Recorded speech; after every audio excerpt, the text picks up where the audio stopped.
Airport का lounge मुसाफिरों के शोर और ट्रॉलियों की आवाज़ों से गूंज रहा था, मगर शयान खान के लिए ये सब पसे मंजर की कोई मध्यम सी आवाज़ थी। पिछले 3 हफ्ते से इसने जिस तरह सूली पर लटक कर गुजारे थे, इसका अंदाज़ा सिर्फ वही कर सकता था। वो एक ऐसे जाल में कैद था जहाँ पर पड़ाने से सिर्फ बदमज़गी और थकन ही हाथ आती, और ये जाल परीक्षा ने कमाल महारत से बुन रखा था। परीक्षा से मुसलसल टाल रही थी। अभी सही वक्त नहीं है, अभी माहौल ठीक नहीं। वो शयान को एक अनजाने खौफ और तजस्सुस में मुब्तला किए हुई थी, जिसकी हकीकत से वो खुद बेखबर था। शयान को नहीं मालूम था कि परीक्षा मुलाकात इसलिए टाल रही थी क्योंकि वो अबीरा को गोली लगने और इसके अस्पताल में होने की खबर से पूरी तरह बाखबर हो चुकी थी। परीक्षा ने शायद ज़िंदगी में पहली बार अपनी अकल का भरपूर इस्तेमाल किया था। वो जानती थी कि जब तक अबीरा अस्पताल में है, शयान को वहाँ से जाना किसी बड़े तूफान को दावत देने के मुतरादिफ होगा। वो सिर्फ इस वक्त का इंतज़ार कर रही थी जब अबीरा कुछ बेहतर हो जाए और इसे डिस्चार्ज मिल जाए। इस नाजुक मोड़ पर वो कैसे चौंक सकती थी। अपने लिए बेहतरीन फैसला करना वो खूब जानती थी। शयान का बिजनेस बहुत डिस्टर्ब हो रहा था, इसलिए यहाँ रहकर इंतज़ार करने के बजाय इसने वापस स्कॉटलैंड जाकर इंतज़ार की सूली पर लटकना पसंद किया। आज आखिरकार इंतज़ार की वो तवील घड़ियाँ ख़त्म हुई थी। शयान स्कॉटलैंड से अकेला नहीं आया था, अदनान ज़बरदस्ती इसके साथ था। वो जानता था कि शयान इस वक्त ज़हनी तौर पर जिस अजियत से गुजर रहा है, इसे अकेला छोड़ना किसी बड़े हादसे को जन्म दे सकता था। एक सच्चे दोस्त का हक अदा करते हुए वो इसके साए की तरह साथ था। इधर परीक्षा इसके इस्तकबाल के लिए काफ़ी देर से एयरपोर्ट पहुंची हुई थी। नीले रंग के प्रिंटेड ट्राउज़र शर्ट पर डिज़ाइनर दुपट्टा इसकी शख्सियत को एक अलग ही निखार दे रहा था। एक हाथ में हैंडबैग था और दूसरे में आईफोन। आंखों में एक ख़ास चमक थी जो सिर्फ इस वक्त आती है जब कोई अपनी चाल कामयाब होते देखे। जैसे ही शयान लाउंज से बाहर निकला, परीक्षा के कदम खुद ब खुद इसकी तरफ उठ गए। अदनान की मौजूदगी, इर्द गिर्द का शोर, लोगों की नजरें, कुछ भी इसकी राह ना रोक सका और अगले ही लम्हे वो शयान के गले लग गई। शयान का वजूद जैसे अपनी जगह जम गया। बेशक वो उसके निकाह में थी, मगर इनके दरमियान अभी वो कुर्बत नहीं थी, वो अपनाइयत नहीं थी जो इस तरह के किसी लम्हे की इजाज़त देती। सरेआम ये इसे बहुत अजीब लग रहा था, मगर वो परीक्षा थी ज़िंदगी को अपनी शर्तों पर जीने वाली। Welcome to Pakistan Shayan, I missed you so much. अल्फाज में मिठास थी, मगर लहजे में एक फातिहाना ठहराव था जो शयान को अंदर तक बेचैन कर गया। अदनान के लबों पर बेख्तियार एक शरारती मुस्कुराहट रेंग गई। परीक्षा क्या कर रही है? ये पब्लिक प्लेस है। शयान ने शदीद उलझन में सरगोशी की और धीरे से इससे दूर हो गया। परीक्षा ने शोखी से कंधे उचकाए। तो पब्लिक प्लेस पर हमने कुछ गलत तो नहीं किया? आप मेरे शौहर हैं और मैं आपकी बीवी। अपने शौहर को रिसीव करने आई हूँ, तो क्या आप मिल भी नहीं सकती? इसने मसनूई खफगी से कहा।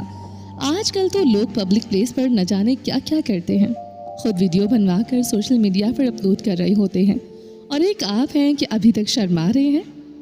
हद है शयान। इसने शयान की नाराज़गी को हवा में उड़ा दिया। फिर वो एकदम अदनान की तरफ मुड़ी। और आप कैसे हैं अदनान? जी अल्हम्दुलिल्लाह, बिल्कुल ठीक हूँ। अदनान ने अपनी शरारती मुस्कुराहट को काबू रखते हुए मुहद्दबाना अंदाज में जवाब दिया। परीक्षा से इसकी पहले भी मुलाकात हो चुकी थी जब वो यहाँ से वापस जा रहा था, और परीक्षा ने इस बार भी वही अंदाज रखा था जैसे बरसों की शनासाई हो। ये इसकी फितरत थी, इसकी मंझी हुई बिजनेस वूमेन जिसे लोगों से डील करना बेतकल्लुफ़ हो जाना फितरी लगता था। मगर शयान के लिए ये सब इतना आसान नहीं था। बेशक वो खुद भी बिजनेस की दुनिया में ख़ास मकाम रखता था, बज़ाहिर मॉडर्न भी था, मगर इस सब के बावजूद इसके अंदर कहीं गहरे वो पख्तून सोच आज भी जिंदा थी जो औरत के लिए एक ख़ास वक़ार और लिहाज की कायल थी। शयान और अदनान की फ़्लाइट आलल सुबह लाहौर पहुंच चुकी थी। सूरज अभी पूरी तरह नहीं उभरा था, मगर मई की हब्स आलूद गर्मी का एहसास फिज़ा में अभी तक मौजूद था। परीक्षा ने गाड़ी में बैठते ही इसे फुल पॉइंट पर दिया था। मैंने आप दोनों के लिए पीसी में नाश्ते का इंतज़ाम किया है, वहाँ चलकर थोड़ा फ्रेश हो जाएं, फिर आराम कीजिएगा। बाहर पार्किंग में खड़ी गाड़ी की बॉडी धूप में तप रही थी। शयान खामोशी से परीक्षा के साथ अगले निश्चित पर बैठ गया, जबकि अदनान पीछे जा बैठा। गाड़ी की तरफ बढ़ते हुए जब अदनान शयान के करीब से गुजरा तो मौका पाकर इसके कान में सरगोशी की। अल्लाह तुम्हारी खुशियों को नज़र न लगाए, ज़िंदगी बहुत रंगीन गुजरने वाली है बुढ़ापे में। शयान ने एकदम रुक कर अदनान को खा जाने वाली नजरों से देखा था। होश के नाखून लो अदनान, शर्म ना आए तो कम से कम कोशिश ही कर लो। मैं यहाँ अपनी बेटी के लिए तड़प रहा हूँ और तुम्हें मजाक सोच रहा है। अरे यार, अदनान ने दबी दबी से हंसी के साथ कहा, जो इस वक्त हाथ में है इसे तो एंजॉय करो, बाकी सब अल्लाह पर छोड़ दो। शायान ने एक नज़र तपती सड़क पर डाली। गर्म हवा का एक झोंका चेहरे से टकराया और बगैर कोई जवाब दिए इसने गाड़ी का दरवाज़ा बंद कर लिया। गाड़ी लाहौर की सड़कों पर दौड़ने लगी और सूरज की तपिश आहिस्ता आहिस्ता अपना रंग दिखाने लगी। शायान ने एक बोझल नज़र परीचे पर डाली। आंखों में थकन और बेचैनी की मिली जुली लहर थी। परीचे, सच कहो तो मुझे इस वक्त भूख का बिल्कुल एहसास नहीं है। अगर कोई एहसास बाकी है तो वो सिर्फ अपनी बेटी से मिलने का है। प्लीज़ मुझे अब इससे मिलवा दो। और कितना इंतज़ार करवाना चाहती हो? बज़ाहिर लहजा ठंडा था, मगर इसके पीछे छुपी तलखी परीचे और अदनान दोनों को साफ महसूस कर सकते थे। परीचे ने गाड़ी को महारत से एक मोड़ देते हुए शायान के तपते चेहरे पर एक नज़र डाली। परेशान न हो शायान, मैं आज आपकी मुलाकात कंफर्म करवा दूंगी, मगर पहले फ्रेश हो जाएं और कुछ खा लें, इसके बाद यही काम करेंगे। शायान कुछ और कहना चाहता था कि अंदर का बाप इसे एक लम्हे का करार लेने से रोक रहा था। तभी पीछे से अदनान का हाथ इसके कंधे पर आ ठहरा, आहिस्ता से, मगर स्लम्स का मतलब बिल्कुल साफ था, अभी चुप रहो, अभी यही बेहतर है। शायान ने एक गहरी सर्द सांस ली, अपनी मुट्ठी बंद की और लबों पर रख ली। फिर खामोशी से खिड़की के शीशे से बाहर देखने लगा। गाड़ी में एक पुरस्कार खामोशी छा गई, जिसमें सिर्फ इसे एसी की मध्यम सरसराहट सुनाई दे रही थी। गाड़ी जैसे ही पर्ल कॉन्टिनेंटल के आलीशान पोर्च में रुकी तो बाहर की तपिश से हटकर ठंडी हवा के झोंकों ने कुछ सुकून दिया था। होटल के अंदर दाखिल होते ही लॉबी की चमक दमक और पुरतइश माहौल ने इस्तकबाल किया। परीक्षा एतमाद के साथ इस्तकबालिया की जानिब बढ़ी। इसने पहले ही फ़ोन पर दो कमरे बुक करवा रखे थे। जब इसने काउंटर से 2 चाबियां ली तो शायान के माथे पर सिलवटें उभर आए। इन 2 चाबियों की क्या ज़रूरत थी? हमारा होटल पहले से बुक है। शायान को परीक्षा का ये अंदाज बिल्कुल पसंद नहीं आया था। ज़बरदस्ती नाश्ते पर रोकने वाली बात ही हजम नहीं हो रही थी और इसने बाकायदा कमरे भी बुक करवा लिए थे। परीक्षा ने एक फातिहाना मुस्कुराहट के साथ इसकी तरफ देखा। ज़रूरत है शायान, और ये बात हम कमरे में चलकर करेंगे। फ़िलहाल आप लोग थके हुए हैं, जाकर फ्रेश हो जाएं।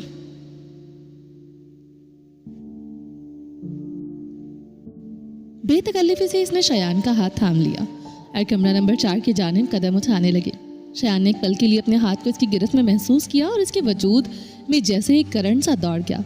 इसने बड़ी मुश्किल से खुद पर काबू पाया। अदनान का कमरा साथ वाला था, वो भी ये सब देख रहा था, मगर शायान और परीक्षा के बीच कोई नया मसला खड़ा नहीं करना चाहता था, इसलिए खामोश रहा। परीक्षा, तुम चलो कमरे में, मैं अभी आता हूँ। शायान ने अपना हाथ नरमी से इसकी गिरफ्त से छुड़वाया और अदनान के साथ इसके कमरे की तरफ मुड़ गया। परीक्षा का हाथ फिजा में अधूरा रह गया। सबके सामने यूं हाथ छोड़कर चले जाना, ये इसके अंदर आग लगा गया। इसने बमुश्किल खुद को संभाला और सब्र का घूंट पीकर रह गई थी। पर्ल कॉन्टिनेंटल की लॉबी अपनी मखसूस खुशबुओं और पुरतेश खामोशी में डूबी हुई थी। शायान का यूं हाथ छुड़ाकर चले जाना परीक्षा की अना पर किसी ताजियानी की तरह लगा था। वो वहीं खड़ी मुठ्ठियां भींच कर रह गई थी, जबकि शायान अदनान के साथ कमरे में दाखिल हो चुका था। शायान ने बेजारी से टाई की गिरह ढीली की और बेड पर बैठ गया। अदनान, मुझे ये सब बहुत अजीब लग रहा है। वो जिस तरह मुझे डिक्टेट करने की कोशिश कर रही है, जैसे मैं इसकी किसी बिजनेस डील का हिस्सा हूँ। अदनान ने लैपटॉप बैग मेज़ पर रखा और शायान की तरफ मुड़ा। यार शायान, माना कि इसका अंदाज थोड़ा ओवर है, मगर इस वक्त तो तुम्हारा एक्सेस कार्ड है, तुम्हें अपनी बेटी तक वही पहुंचा सकती है। थोड़ी देर के लिए ही अपनी ईगो को साइड पर रख दो। दूसरी तरफ अपने कमरे में परीक्षा ने कीमती हैंडबैग सोफे पर पटका। चेहरे की रौनक गुस्से की सुर्खी में बदल चुकी थी। इसने आईने में अपना अक्स देखा, दांत पीस और मोबाइल उठा लिया। तुम मुझे सबके सामने यूं नज़रअंदाज नहीं कर सकते शायान खान। अगर खुद को नज़रअंदाज करवाना ही होता तो मैं आर्यान खान का इंतखाब करती, और अगर तुम्हें लगता है कि अदनान के कमरे में छुपकर मुझसे बच जाओगे तो तुम गलत हो। अभी तो तुम्हें मेरे इशारों पर चलना होगा। उसने गहरा सांस लिया, बिखरे बालों को ठीक किया और रिसेप्शन पर फ़ोन मिलाया। अपनी मखसूस बिजनेस वुमन वाली टोन में नाश्ते का ऑर्डर देते हुए इसने चेहरे पर एक सर्द मुस्कुराहट थी। वो एक नई चाल चलने वाली थी। कम से कम चेहरे के तासुरात तो यही बता रहे थे। अपना मूड फ्रेश करो और जल्दी से अपनी जाने बहार के पास पहुंचो। वो बेसब्री से तुम्हारा इंतज़ार कर रही होगी। अदनान ने शरारत से कहका लगाया और हंसते हुए दोहरा होने लगा। शट अप अदनान, और बकवास की तो तुम्हारे 32 के 32 दांत तोड़ डालूंगा। शयान ने तिलमिलाकर वार्निंग दी। अस्तगफिरुल्लाह, कैसी क्रिमिनल सोच है तुम्हारी। मेरे मासूम दांतों ने तुम्हारा क्या बिगाड़ा है? अदनान ने बेजरर सा मुंह बनाया था। और वैसे भी इस उम्र में आकर अल्लाह ने इतनी खूबसूरत और रोमांटिक बीवी दी है जो तुमसे इतना प्यार करती है, तो अल्लाह का शुक्र अदा करो मियाँ। मेरी अम्मा कहा करती थी कि ठंडे दूध को फूंके नहीं मारते। बेवकूफ़ इंसान। इस बोझल माहौल में अदनान को आज बड़े दिनों बाद मजाक सोच रहा था, मगर इसकी ये जुमलेबाजी शयान के तन बदन में आग लगा रही थी। लाना तो तुम जैसे दोस्त पर जिसे ऐसे मौके पर हंसी आ रही है। शयान ने गुस्से से पास पड़ी नेस्ले की बोतल उठाई जिसमें थोड़ा सा पानी भी था और पूरी कुव्वत से अदनान की तरफ उछाल दी। अगर अदनान बर वक्त कैच ना करता तो सीधी इसके सर पर लगती। ये कैच कैच का खेल जाकर अपनी बीवी के साथ खेलो। मुझे माफ़ करो भाई, वो फिर भी बाज ना आया। इससे पहले कि शयान उठकर इसके पेट में 2-4 घूंसे जड़ देता, अदनान तेज़ी से 4 कदम फलांगता हुआ वॉशरूम में घुसा और दरवाज़ा अंदर से बंद कर लिया।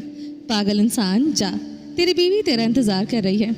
मैं फ्रेश होकर आ जाऊँगा, तो अपने रूम में जाकर फ्रेश हो। वॉशरूम के अंदर से अदनान के कह के गूंज रहे थे, तुझे साथ लेकर आना ही नहीं चाहिए था, बाहर निकल। शयान ने झुंझलाकर दरवाजे पर हाथ मारा, मगर अंदर से आते ही कह के इसकी तपिश को मज़ीद बढ़ा रहे थे। शयान के फ़ोन की रिंगटोन कमरे के बोझल सन्नाटे को चीर रही थी।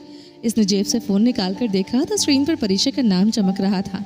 नाम देखते ही शयान के तेवर चढ़ गए और माथे पर गुस्से की लकीरें गहरी हो गई।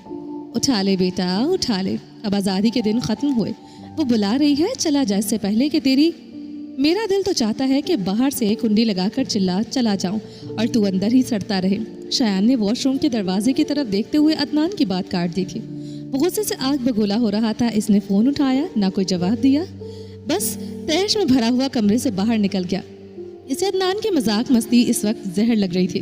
राहदारी की ठंडक भी इसके अंदर लगी आग को कम नहीं कर पा रही थी। वो तेज़ कदमों से अपने कमरे की तरफ बढ़ रहा था जहाँ परीक्षा कर किसी शिकारी की तरह इसका इंतज़ार कर रही थी। इसे अंदाज़ा था कि अब सामना होगा तो बात सिर्फ नाश्ते तक महदूद नहीं रहेगी। शयान ने अपने कमरे के लॉक पर कार्ड स्वैप किया और एक बोझल दिल के साथ अंदर दाखिल हुआ। कमरे में एसी की खनकी थी, मगर शयान की पेशानी अब भी पसीने से नम थी। परीक्षा सोफे पर बैठी मैगजीन के वर्क उलट रही थी। शयान को अंदर आते देखकर इसने मैगजीन एक तरफ रखा और बड़ी इत्मीनान भरी नज़रों से इसे देखा। इसके चेहरे पर वो गुस्सा नहीं था जिसकी शयान को तवक्को थी, बल्कि एक पुरस्कार सी खामोशी थी। आ गए आप? मुझे लगा शायद अदनान के कमरे में ही क़याम का इरादा है आपका। परीक्षा ने नहायत तमीज़ बगैर काटदार लहजे से इसे पुकार कर कहा था, मुखातिब किया था। शयान ने इसकी बात का कोई जवाब ना दिया और बिस्तर पर पड़ा अपना बैग खोलकर कपड़े निकालने लगा। इसकी ये बेख्तियारी परीक्षा को उकसाने के लिए काफ़ी थी। शयान, मैं आपसे बात कर रही हूँ। ये खामोशी इख्तियार करके आप मेरा सामना करने से बच नहीं सकते। एयरपोर्ट पर आपका वो रवैया, वो हाथ छुड़ाकर चले जाना, आपको अंदाज़ा है कि सबके सामने ये मेरी कितनी बड़ी तजलील थी। परीक्षा अब उठकर इसके करीब आ खड़ी हुई थी। इसका आप कहना शयान को किसी नोकीले नश्तर की तरह चुभ रहा था। शयान ने रुख मोड़कर इसकी आंखों में देखा। इसकी अपनी आंखों में एक बाप की तड़प और एक थके हुए मुसाफिरों की बेजारी थी। परीक्षा में यहाँ किसी बहस के लिए नहीं आया हूँ, मैं सिर्फ अपनी बेटी के लिए यहाँ हूँ। आपने वादा किया था कि आज मुलाकात करवाएंगे, बस मुझे वो वक्त बता दो जब हम वहाँ जा रहे हैं। बाकी सब बातें मेरे लिए फ़िलहाल कोई अहमियत नहीं रखती। परीक्षा ने एक सर्द आह भरी और अपने बाजू सीने पर बांध लिए। मुलाकात ज़रूर होगी शयान खान, मगर पहले आपको इस रिश्ते का लिहाज करना होगा जो हमारे दरमियान है। नाश्ता लग चुका है, आप फ्रेश हो जाएं। शयान को महसूस हुआ जैसे वो किसी दलदल में उतरता जा रहा है जहाँ हर कदम पर एक नई शर्त इसका रास्ता रोके खड़ी थी। शयान ने गहरा सांस लिया और बेबसी से अपनी पेशानी मसलने लगा। वो जानता था कि इस वक्त बहस करना दीवार से सर टकराने के मुतरादिफ है। परीक्षा इसकी खामोशी को अपनी फतह समझते हुए मजीद करीब आई। लहजा धीमा था, शयान, मैं आपसे कोई नामुमकिन मुतालबा नहीं कर रही। मैं सिर्फ ये चाहती हूँ कि आप मुझे थोड़ा वक्त दें, मुझे मान दें और वो मोहब्बत दें जिसकी मैं हकदार हूँ। इसने शयान की आंखों में झांकते हुए अपनी बात मुकम्मल की। आप मुझे वक्त देंगे तो मैं आपको आपकी मंजिल तक पहुँचा दूँगी, वरना ये फासले शायद कभी ख़त्म ना हो। शयान के लिए एक खामोश धमकी थी जिसे मोहब्बत के ग़िलाफ़ में लपेट कर पेश किया गया था। इसे लगा जैसे इसकी बेटी तक पहुँचने का रास्ता परीक्षा की इन शराइत की संगलाख वादी से होकर गुजरता है। ठीक है, मुझे थोड़ा वक्त दें। शयान ने एक तवील और साकत सांस लिया, जैसे वो अपने अंदर की टूट फूट को किसी तरह रोकने की कोशिश कर रहा हो। اس کی پیشانی پر پسینے کے ننھے قطرے اس کے اعصاب کی جنگ بیان کر رہے تھے. کتنا وقت چاہیے آپ کو؟ پریشے نے نہایت آہستگی مگر ایک عجیب اصرار کے ساتھ اس کا ہاتھ اپنے دونوں ہاتھوں کے حصار میں لے لیا. اس کا ہاتھ تھامنا شایان کو اپنی خودداری کی نیلامی محسوس ہو رہا تھا. پریشے کی آنکھوں میں وہ فاتحانہ چمک تھی جو کسی ہارے ہوئے سپاہی کے لیے زہر ہلا حل سے کم نہیں ہوتی. وہ اسے جیتنا نہیں چاہتی تھی، وہ اسے تسخیر کرنا چاہتی تھی. شایان نے بے بسی سے اپنی نظریں فرش کے سنگے مرمر پر ٹکا دی. اسے لگا جیسے اس کے وجود کی ہر کڑی ایک ایک کر کے بکھر رہی ہو. اس تپتے ہوئے صحرا میں اس کے پاس احتجاج کے لیے کوئی بھی لفظ باقی نہ بچا تھا. اس کے خشک لبوں سے صرف 2 ہی لفظ نکل پائے، پلیز پلیز. وہ 2 لفظ نہیں تھے، وہ ایک باپ کی محبت اور ایک انسان کی بے بسی کا نچوڑ تھے. ان لفظوں میں چھپے کرب اور اذیت کی لہر اتنی تندو تیز تھی کہ پریشے کی مصنوعی مسکراہٹ اور فاتحانہ انا ایک لمحے کے لیے لرز کر رہ گئی. اسے یوں لگا جیسے اس نے کسی دہکتے ہوئے کوئلے پر ہاتھ رکھ دیا ہو. اس نے بے اختیار شایان کا ہاتھ چھوڑ دیا. شایان نے ایک پل کی تاخیر کیے بغیر رخ موڑا اور تیزی سے واش روم کی طرف بڑھ گیا، جیسے وہ اس دم گھٹتے ہوئے حصار سے کسی ایسی پناہ گاہ کی طرف بھاگ رہا ہو جہاں وہ کم از کم اپنی آنکھوں کی نمی کو پریشے کی نظروں سے بچا سکے. پریشے وہیں ساکت کھڑی اپنی خالی ہتھیلی کو دیکھتی رہی. اسے پہلی بار شدت سے یہ احساس ہوا تھا کہ کسی کے جسم کو نکاح کے بندھن میں جکڑ لینا الگ بات ہے اور اس کی روح کا مان بننا بالکل الگ. اس نے شایان کو پانے کی دوڑ میں شاید اسے ہمیشہ کے لیے کھو تو نہیں دیا. یہ سوچ اسے بے چین کر گئی تھی. واش روم کا دروازہ بند ہوا تو پریشے کے کاندھے ایک دم دھلک گئے. اس نے صوفے کی پشت سے سر ٹکا کر آنکھیں موند لی مگر پلکوں کی اوٹ سے ایک آنسو لکیر بناتا ہوا کان کی لوہ تک جا پہنچا. اس نے اپنی لرزتی ہتھیلیوں کو دیکھا جیسے وہاں اب بھی شایان کے ہاتھ کا لمس باقی ہو. وہ کچھ کہنا چاہتی تھی، وہ اسے بتانا چاہتی تھی کہ وہ اس کی نظروں میں گرنے سے کتنا ڈرتی ہے. اگر بیٹی کی خاطر نکاح ہو سکتا ہے تو عروب کے مل جانے پر طلاق بھی تو ہو سکتی ہے. یہ خیال ذہن میں آتے ہی اس کے وجود میں ایک سرد لہر دوڑ گئی. اس نے بے اختیار اپنے بازو کے گرد گھیرا ڈال دیا جیسے خود کو بکھرنے سے بچا رہی ہو. وہ ایک ایسی عورت تھی جس نے محبت پانے کے لیے جھوٹ کی بنیاد رکھی تھی اور اب وہی بنیاد اسے اپنے اوپر گرتی محسوس ہو رہی تھی. اس کے چہرے پر پھیلا ہوا وہ فاتحانہ غرور اب ایک بے نام سے خوف میں بدل چکا تھا. اس کی آنکھیں چھت کو تک رہی تھیں مگر سوچے کسی گہرے اور تاریک غار میں اترتی جا رہی تھی.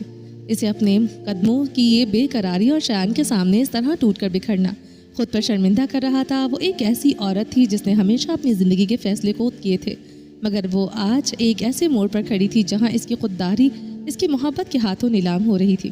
یہ سب سے اس لیے ہے شایان کہ میں آپ کے دل میں اپنا گھر کرنا چاہتی ہوں. اس نے بےچارگی سے اپنی آنکھیں موند لی. اس کا اندرون کسی دہکتے ہوئے صحرا کی طرح سلگ رہا تھا. وہ جانتی تھی کہ اس نے یہ سارا کھیل عروب کو شایان سے دور رکھنے کے لیے کھیلا ہے مگر اب یہی جھوٹ اس کے وجود کی کرشیاں کر رہا تھا. مجھے چھوڑنا مت شایان، میں آپ کے لیے اپنی زندگی کی تمام کشتیاں جلا کر آئی ہوں. میں نے آپ کو پانے کے لیے وہ سب کچھ داؤ پر لگا دیا ہے جسے لوگ اخلاق اور سچائی کہتے ہیں. یہ سوچتے ہی اس کی آنکھوں سے آنسو کے بند ٹوٹ گئے اور وہ بے آواز رونے لگی. اسے اس دن سے خوف آتا تھا جب شایان کو عروب کے زندہ ہونے کا علم ہوگا. تب آپ کیا کریں گے شایان؟ کیا آپ مجھے اس دن ایک رد کیے ہوئے مہرے کی طرح اپنی زندگی سے نکال کر باہر کر دیں گے؟ ایک ایسی سلیب پر لٹکی تھی جہاں اس کی اپنی محبت ہی اس کے لیے سب سے بڑی سزا بن چکی تھی.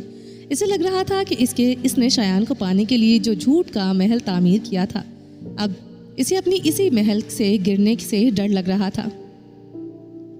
کھانے کی میز پر وہ سب کے درمیان تھا، ہنستا مسکراتا اور باتوں میں حصہ لیتا ہوا مگر یہ سب اس نے اوڑھ رکھا تھا جیسے کوئی بھاری چادر جو اندر سے جلاتی ہو اور باہر سے ڈھانپے رکھے. کسی کو گمان تک نہ ہوا کہ اس ہنستے ہوئے چہرے کے پیچھے ایک ایسی بے چینی چھپی ہے جو تھمنے کا نام ہی نہیں لے رہی تھی. کمرے میں لوٹا تو فارم ہاؤس کی کھڑکی سے آتی ہوا نے اسے چھوا مگر وہ سکون جو اس ہوا میں ہونا چاہیے تھا اس تک پہنچ نہیں پایا. باہر رات کے سناٹے میں فصلیں لہرا رہی تھی. آسمان پر چاند روشن تھا اور ستارے بکھرے ہوئے تھے مگر یارم کا دل ان سب سے بے نیاز اپنے ہی بوجھ تلے دبا ہوا تھا. دروازے پر ہلکی سی دستک ہوئی اور باسق خان نرمی سے اندر داخل ہوئے. بابا آپ ابھی تک سوئے نہیں؟ یارم نے لبوں پر مسکراہٹ سجانے کی کوشش کی مگر آنکھوں میں اترا درد چھپائے نہ چھپا. مگر سامنے باپ تھے، وہ باپ جس نے اسے پہلی بار روتے سنا تھا اور پہلی بار ہنستے دیکھا تھا، جس کی نظریں ہمیشہ اس سے 2 قدم آگے رہتی تھی. یارم کی وہ مصنوعی مسکراہٹ باسق خان کے سامنے ایک پل بھی نہ ٹھہر سکی. جی میں جب میرا بیٹا نہیں سویا تو میں کیسے سو سکتا ہوں؟ باسق خان کے لہجے میں ایسی مامتا بھری تپش تھی کہ یارم کے قدموں تلے زمین جیسے پگھلنے لگی. وہ خاموشی سے چلتے ہوئے یارم کے مقابل آ کھڑے ہوئے اور اپنی شفقت سے بھرپور آنکھیں اس کے چہرے پر جما دی. بیٹے کا جسم تھک جائے تو اسے نیند آ جاتی ہے یارم، लेकिन जब रूह थक जाए तो नींद आंखों से कोसों दूर चली जाती है। उन्होंने अपना हाथ यारम के शाने पर रखा। तुम्हारी मुस्कुराहट ने सबको तो धोखा दे दिया है, मगर इस बाप को कैसे हराओगे जिसने तुम्हारी आंखों की खामोशी को बचपन से पढ़ा है? बताओ मुझे, वो कौन सा बोझ है जिसे तुम अकेले उठाए फिर रहे हो? यारम ने नजरें झुका लीं, जैसे ऐसे डर हो कि इसने इसके बाबा की आंखों में देखा तो सबर आंसू बनकर बह निकलेंगे। बाहर से आती हवा की सरसराहट अब इसके दिल के जख्मों पर नमक छिड़कती महसूस हो रही थी। बाबा, मैं बस, इसकी आवाज़ हलक में फंस कर रह गई। बासिर खान ने इसके चेहरे को थामकर ऊपर उठाया। यारम खान, माना कि तुम शेर हो, मगर अपने बाप के सामने तो सिर्फ एक बेटे हो। बोलो, क्या बात है? यारम की पलकें बोझल हुई। एक लम्हा वो यूं ही खड़ा रहा, फिर जैसे सीने में बंद कोई चीज़ ढीली पड़ गई हो। एक थकी हुई सांस लबों से निकली। बाबा, इज़िल ने खुला मांगी। वो मेरे साथ नहीं रहना चाहती। कमरे में सन्नाटा खिंच गया। बासिर खान की निगाहें बेटे के चेहरे पर ठहर गई। शिकस्त थी वहाँ, अजियत थी, मगर एक और चीज़ भी थी जो इन दोनों के पीछे नीचे दबी हुई थी। एक जिद, एक अज़म। उन्होंने आहिस्ता से पूछा, तो फिर तुम्हारा क्या फैसला है? बाबा, ये कैसा सवाल है? यारम का गला भरा हुआ था, मगर आवाज़ नहीं कांपी। मैं इसे नहीं छोड़ूंगा, मगर वो लड़की तुम्हारे काबिल नहीं यारम। बासिर खान के लहजे में वो पुरानी सख्ती उतर आई थी। इसे रिश्तों का लिहाज नहीं। यारम ने नजरें खिड़की की तरफ मोड़ ली। बाहर चांद था, खामोश और बेलौस। ये बातें अब बेमायनी है बाबा। ये सब तब सोचना चाहिए था जब इंतखाब हमारे हाथ में था। इसकी आवाज़ में तलखी नहीं थी, सिर्फ एक पुख्ता सच्चाई थी। अब वो मेरी बीवी है, इसमें कोई कमी नहीं है। इसमें कोई कमी है तो मुझे वक्त के साथ प्यार से, नरमी से इससे दूर करना है। मैं रिश्तों को दुनियादारी के तराजू में नहीं तोलता। बासिर खान के लबों पर जो बात थी वो वहीं रह गई। वो बस देखते रहे अपनी बेटे को। तो ये तुम्हारा आखिरी फैसला है? जी। यारम ने एक बार फिर चांद को देखा। अस्पताल में जो हुआ इस पर शर्मिंदा हूँ, जज्बात पर काबू न रहा, मगर अब मैं इससे मिलूंगा, बात करूंगा, इसे समझाऊंगा, इंशाल्लाह सब ठीक हो जाएगा। बासिर खान लम्हा भर खामोश खड़े रहे, फिर आगे बढ़कर बेटे के कंधे पर हाथ रखा। ठीक है, सुबह यहाँ से निकलेंगे, जाओ, इससे बात करो, इसे मना कर घर लेकर आओ। यारम ने पलट कर देखा, आंखों में कुछ उभरा, अल्फाज में ढला। थैंक यू बाबा। किस लिए? मेरा साथ देने के लिए, मुझे समझने के लिए। बासिर खान के चेहरे पर एक मुस्कुराहट आई, मगर इसमें खुशी कम और दर्द ज्यादा था। तंज कर रही हो? काश मैंने तुम्हें तब समझा होता जब वक्त हाथ में था। इनकी आवाज़ धीमी हो गई। गलती हुई, यारम अपने ही बेटे को ना पहचान सका, माफ़ कर देना। नहीं बाबा, यारम ने इनका हाथ अपने हाथों में ले लिया। मुझे कोई गिला नहीं, मैं अल्लाह की रज़ा पर राज़ी हूँ। मेरा मुकद्दर ईज़िल से जुड़ा था और मैं इस मुकद्दर को कबूल करता हूँ। बासिर खान ने अपने बेटे को देखा। ये वही यारम था जिसे उन्होंने गोद में उठाया था, मगर आज इनकी आंखों में जो सुकून था वो इन्हें बहुत बड़ा लगा था, खुद से भी बड़ा। अल्लाह तुम जैसा साबिर बेटा सबको दे। चलो आराम करो, सुबह वक्त पर निकलना है। बासिर खान की आवाज़ में अल्फाज थे, मगर इनकी आंखों में जो था वो अल्फाज से कहीं बड़ा था। एक बाप का वो फ़ख्र जो सीने में समा नहीं रहा था, मगर कमरे से निकल गए। वो कमरे से निकल गए। यारम वहीं खड़ा रहा। बासिर खान के कदमों की आहट दरवाजे के पार खो गई। वो कमरे में एक ऐसी खामोशी उतर आई थी जो सांस लेती हुई महसूस होती थी। यारम वहीं खड़ा रहा, हिला तक नहीं, जैसे कोई दरख्त जड़ों समेत उखड़ जाए मगर करने की हिम्मत ना हो। आहिस्ता आहिस्ता इसके कदम खिड़की की तरफ उठे। इसने चौखट पर हाथ रखा और बाहर देखा। रात वही थी, चांद वही था, हवा वही थी, मगर उसे लगा जैसे ये सब किसी और दुनिया का मंजर है। इसका इससे कोई वास्ता नहीं। इज़िल नाम जहन में आया तो जैसे किसी ने सीने में धंसे हुए कांटे को हल्के से छोड़ दिया हो। इसकी हर नादानी, हर जिद, हर वो लम्हा जब इसने अनजाने में यारम को तोड़ा था, सब कुछ लहर दर लहर अंदर उठने लगा, मगर यारम ने होंठ भींच लिए, जैसे कोई टूटा हुआ बंद पानी को अंदर से रोके रखे बहने ना थे। वो इज़िल को छोड़ना नहीं चाहता था, न थकावट से, न मजबूरी से, बल्कि इसलिए कि इसके अंदर कहीं गहराई में ये यकीन जिंदा था कि मोहब्बत वो नहीं जो आसान वक्त में निभाई जाए। मोहब्बत वो है जो तूफान में कभी हाथ न छोड़े। उसने आंखें उठाकर चांद को देखा। या अल्लाह, बस इतना ही निकला। आगे अल्फाज ना थे, मगर शायद अल्लाह को अल्फाज की ज़रूरत नहीं होती। वो तो दिल के इस चुप को भी सुन लेता है जो होंठों तक नहीं पहुंच पाती। यारम वहीं खड़ा रहा, चौखट पर हाथ, नजरें जो आसमान पर, और सीने में वो दर्द जो ना दिखाया जा सकता, न छुपाया जा सकता। इज़िल अपने कमरे में बैठ के कोने पर साकत बैठी थी। कमरे में लैंप चलता था और साए बढ़ते जाते थे। सामने मेज़ पर वो कागज़ थे, इसके अपने हाथ के दस्तखत। इसने नहीं देखा, इसने इन्हें देखा और नजरें फेर ली। आंखों में जलन थी मगर आंसू नहीं थे। वो बस बैठी रही। कमरा खामोश था और ये खामोशी किसी जीत जैसी नहीं लग रही थी। अचानक नीचे से आती आवाज़ ने उसे चौंका दिया। हॉल में गुलनाज बेगम गुस्से में थी। मुलाजमा की छोटी सी गलती बहाना बनी थी। अंदर का गुस्सा बाहर निकलने की राह ढूंढ रहा था। मुलाजमा ने सर झुकाया, खामोशी से निकल गई। इसी लम्हे दरवाज़ा खुला। अफजल खान अंदर आए। सारम इनके पीछे छुपा था। दोनों के चेहरे पर थकन थी। अफजल खान ने बेगम को देखा तो कदम रुक गए। खैर तो है गुलनाज, ये क्या शोर मचा रखा है? गुलनाज बेगम पलटी। लबों पर एक ऐसी मुस्कुराहट थी जो मीठी नहीं थी। वो सीधी शौहर के सामने आ खड़ी हुई। खैर कैसे हो सकती है? एज़िल ने खुला के कागज़ भिजवा दिए हैं, बगैर किसी से पूछे, बगैर किसी की परवाह किए। अफजल खान के चेहरे पर कोई तासुर न आया मगर आंखों में कुछ बुझ सा गया। सारम ने खामोशी से फर्श देखा। कमरे में एक सन्नाटा उतर आया था, भारी, बेआवाज़, जैसे कोई अनदेखा बोझ सबके कंधों पर एक साथ रख दिया गया हो। क्या हुआ? चुप क्यों है? गुलनाज बेगम की आवाज़ में तलखी थी। वो हमारे सर में खाक डाल रही है। मजाल है जैसे ज़रा किसी का लिहाज हो। अफजल खान खामोश रहिए तो क्या करूं? बच्ची नहीं है वो जिसे मैं डरा धमका कर चुप करवा दूं। इनकी आवाज़ धीमी थी मगर इसके धीमेपन में एक थकावट थी। गुलनाज बेगम ने एक लम्हा नहीं इन्हें देखा, फिर एक कड़वी हंसी इनके लबों पर आई। वैसे भी जब नसीब में जिल्लत लिखी हो तो वो मिलकर रहती है, चाहे बहन के रूप में हो या बेटी के रूप में। सारम ने सर उठाकर मॉमी को देखा, फिर चुप रहा। कुछ जुमले ऐसे होते हैं जिनका जवाब नहीं दिया जाता, बस सहा जाता है। गुलनाज बेगम की आवाज़ अचानक धीमी हो गई। उन्होंने सारम की तरफ देखा और एक लम्हे के लिए रुक गई, जैसे इन्हें अचानक एहसास हुआ हो कि वो ये क्या कह बैठी हैं। सारम के सामने इसकी माँ का जिक्र, इसके सामने उन्होंने नजरें झुका ली। मुझे माफ़ कर देना सारम बेटा, जानती हूँ मेरी बातों से तुम्हारा दिल दुखा है। सारम ने कुछ न कहा मगर मैं क्या करूँ। इनकी आवाज़ में तलखी थी मगर अब इस तलखी के नीचे कुछ और भी था। एक थकी हुई औरत जो बरसों से कुछ बोझ उठाए चली आ रही थी। रुचाने ने जिंदगी भर इस घर की खुशियों को आग लगाए रखी, ना खुद सुकून से रही ना हमें रहने दिया। जवानी इन सबकी नज़र हो गई और अब बुढ़ापा, वो एज़िल तबाह करेगी। इनकी आवाज़ एक लम्हे के लिए लड़खड़ाई। मुझे अपनी आखिरत भी अच्छी नज़र नहीं आती। सारम की आंखों के कोने नम हुए मगर इसने पलक झपकी और वो आंसू वहीं रोक लिए जहाँ थे। कोई बात नहीं मामी, मुझे आदत है। एक लम्हा खामोशी रही। मैंने भी तो आपके साथ साथ ये सब देखा है पूरी जिंदगी। इसकी आवाज़ में शिकायत नहीं थी, बस एक ऐसा सुकून था जो बहुत तकलीफ के बाद आता है। वो अगर आपके मुंह से कुछ सख्त निकल गया हो तो कोई बात नहीं, जो कहा वो सच ही तो है। गुलनाज बेगम ने सारम को देखा और इनका दिल का भारी हो गया। इसके बच्चे ने कभी किसी से कुछ नहीं मांगा था, बस देता रहा था, सहता रहा और मुस्कुराता रहा। सारम, आर्यान और एज़िल तुम जैसा ठहराव क्यों नहीं है? गुलनाज बेगम की नज़रें इसके चेहरे पर ठहर गई। वहाँ हसरत थी और एक ऐसी तारीफ जो दिल को खुश नहीं करती बल्कि और भारी कर देती है। वो सोफे पर बैठ गई। अफजल खान ने इन्हें देखा, फिर सारम को कुछ न बोले मगर इनकी आंखों में वही सच था जो गुलनाज बेगम के लबों पर था। मामी, अल्लाह ताला सब बेहतर करेगा, परेशान न हो। गुलनाज बेगम ने इसे देखा। एक लम्हा खामोश रही। बेटा, क्यों झूठी तसल्लियाँ दे रहे हो?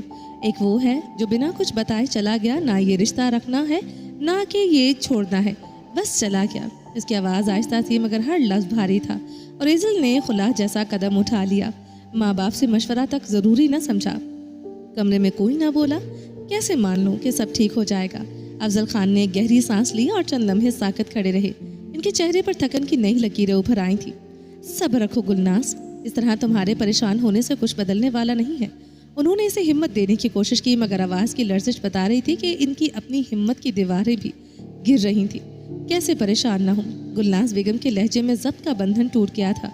अल्लाह ने 3 औलादें दी और तीनों में से कोई एक भी तो सुखी नहीं है, या शायद यूँ कहें कि सिवाय नूर के ये दोनों खुद ही सिखी रहना नहीं चाहते। इनके जज्बाती फैसले इनकी ज़िंदगी तबाह कर रहे हैं और हम तमाशाई बने खड़े हैं, कुछ कर ही नहीं पा रहे। उन्होंने बेबसी से अपने हाथ मरोड़े। पता नहीं मेरी परवरिश में कहाँ कमी रह गई। मैंने तो इन्हें रिश्तों का मान रखना सिखाया था, वो खुद को ही दोष देने लगी थी। मैं एज़िल से बात करता हूँ, इसे समझाने की कोशिश करता हूँ। अफजल खान ने सीढ़ियों की तरफ कदम बढ़ाए ही थे कि सारम की आवाज़ ने इन्हें रोक लिया। मामू जान, अब कोई गुंजाइश नहीं बची। सारम के लहजे में एक अजीब सा ठहराव था जो किसी आने वाले तूफान का पता देता था। मुझे नहीं लगता था कि वो अब मानेंगी। اس نے جو راستہ چن لیا ہے وہ واپسی کا نہیں ہے۔ ہال میں ایک بار بھی پھر وہی گھٹن زدہ خاموشی چھا گئی۔ مگر بیٹا، ایک باپ ہونے کے ناطے میں آخری کوشش ضرور کرنا چاہتا ہوں۔ افضل خان نے ایک ہاری ہوئی مسکراہٹ کے ساتھ سارم کو دیکھا۔ ان کی آواز میں وہ التجا تھی جو صرف ایک بے بس باپ کے لہجے میں ہو سکتی ہے۔ نہیں، مت کیجیے کوشش، ان کی مانیے، یہ بالکل ٹھیک کہہ رہے ہیں۔ ایزل کی آواز کسی ایک ہال میں گونجی۔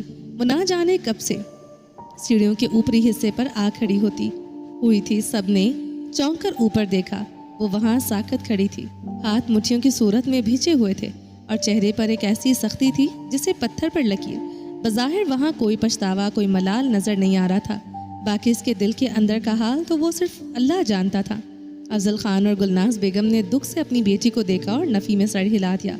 تمیز سے نیچے آ کر بات کرو ایزل، افضل خان نے ناراضگی اور حکم کے ملے جلے لہجے میں کہا۔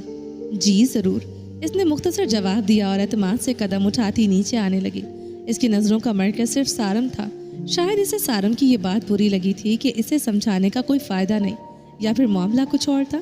وہ ایک ایک سیڑھی ایسے اتر رہی تھی جیسے اپنی انا کا پرچم بلند کر رہی ہو۔ جب وہ نیچے پہنچی تو سیدھی سارم کے بالکل سامنے جا کھڑی ہوئی۔ اس کی نظریں سارم کے چہرے پر گڑی تھی، بالکل ایسے جیسے وہ سامنے کھڑا شخص کوئی مجرم ہو۔ گلناز بیگم اور افضل خان خاموشی سے اپنی بیٹی کے ساتھ اس تیور کو دیکھ رہے تھے۔ واہ سارم بھائی واہ، آپ تو چھپے رستم نکلے، بتائے تک نہیں اور میری ہی نند کے ساتھ عشق کا پیچا لڑا دیا۔ ایزل کے لہجے کے کاٹ نے حال کی فضا مجمن کر دی۔